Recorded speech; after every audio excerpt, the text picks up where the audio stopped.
Here is quick trick. The first sleight we're going to learn is a spread call. This is a variation on a Hofzinser and Marlowe spread call.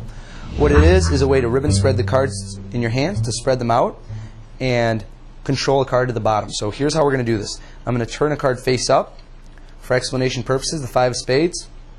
Now here's how it works. There's a few motions at once. The first thing is your right hand spread is going to move to the left until it totally covers the 5. Right at that point, once the 5 is completely covered, the left thumb pinches down on that card, the face down card, right there above the selection. As soon as that happens, at that same moment under the spread, the right middle and ring finger are going to pull the card out, and then the forefinger gets into it and they move it out. They just kind of move it backwards outside of the spread. Okay, so you dislodge it from the spread. Simultaneously, you keep spreading cards. So from above, it's invisible. And what you're doing is you're going to allow that card to ride all the way to the bottom. Okay? Let's go over the mechanics of the timing. So once again, a card gets flipped over. As soon as the right hand spread covers it, the left thumb grabs, the middle finger pulls it out, and as soon as it's dislodged, you spread.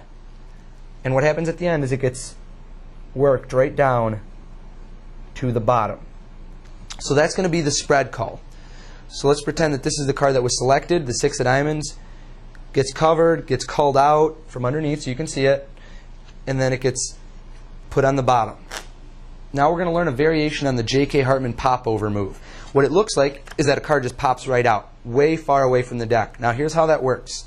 From below, so you can see, the deck is going to be held in the right hand with the right thumb at the back edge, and you've got 3 of your fingers, the forefinger, middle finger, ring finger at the front. Here's what happens. Using your middle and ring finger, they're going to contact the front of the card and move towards the right. And it's going to take the card off the deck by about an inch or 2. You can see how it's moved over to the right and it's protruding from the pack. That's the initial motion. Now from on top, that's invisible. I just did it. Okay? It's very little motion. Now at this point, your left hand is going to come under the cards and it's going to contact this card. It's going to hit that card, and as soon as it does, your right, middle, and ring finger are going to extend fully. And that happens in a very quick motion. So this is slow motion. Move it to the side, hit it, and extend your fingers, and it makes a snap. At speed, it just snaps right out. Okay? One more time so you can see.